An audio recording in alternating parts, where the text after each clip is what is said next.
Thank you, Mr. Chairman.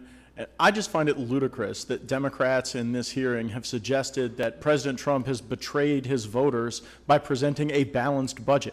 And so, Director Mulvaney, please share with the President that the folks in Florida's 1st Congressional District who voted for the President are proud of the fact that you have worked so hard to bring a balanced budget forward for our consideration and review. I honestly wish that we could vote out the President's budget today and make it the law and use it as a device to constrain the growth of government. I don't want to see the swamp of this town submerge and swallow up the bold decisions that you and the President have made together to put us on a path to fiscal responsibility. My question for you, Director, is this. Detail for us the ideas that Democrats on the Budget Committee have brought to your office to balance the budget. None. Is it safe then to assume that a balanced budget is not truly a priority or an objective of those who've been asking you these questions today? You could certainly assume from the experience on this committee, for example, over the last 8 years, that since the previous administration never offered a balanced budget, that administration, representing their party, are not interested in balancing the budget. I want to speak for a moment about work requirements.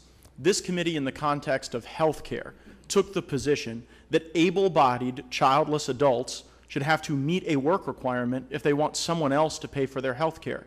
What's the position of the President in this budget relative to work requirements? Actually, we support that both within the American Health Care Act, which we support and that y'all have already voted on. We also take that same sentiment and apply it to food stamps, under the theory that if you are an able-bodied person with no dependents and you're able to work, we should require you to prove that you're trying to work in order to get food stamps. Should that be a mandatory requirement within these federal programs that we have work requirements, or should states be able to choose whether or not to have work requirements? Well, both is the answer to your question. I think in the AHCA, we allow the states to do it because I think that deals with Medicaid, which is a state-administered program.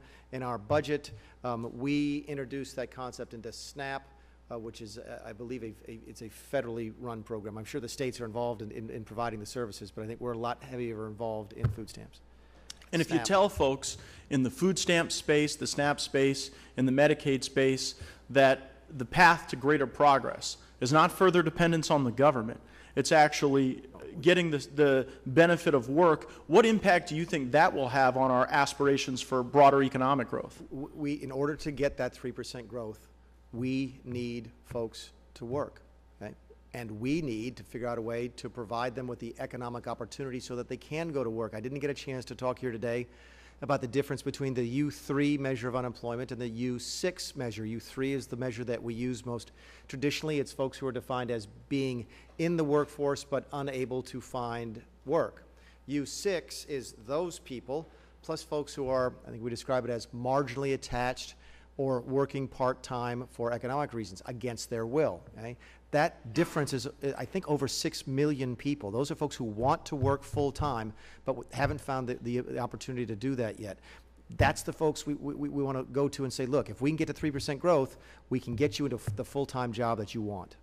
Director Mulvaney, please also share with the President the gratitude from the folks in my district who are so grateful to see a President willing to prioritize our military and the capabilities within our military to meet the challenges presented by our adversaries. As a member of the Armed Services Committee, I've seen time and again our adversaries invest in next-generation weapon systems, testing, evaluation, and so maybe could you speak to the opportunities that would be presented for our military and our capabilities in the test and evaluation mission if we were to accept the budget that you and the President have proposed? Yeah, and I think if you encouraged to, I'll have you reach out to Secretary Mattis. But what I think you'd hear him say is he wants this money now so that he can modernize and get readiness up to where it needs to be. That's his first priority, is taking what we already have and making sure it is able to be used to defend the nation.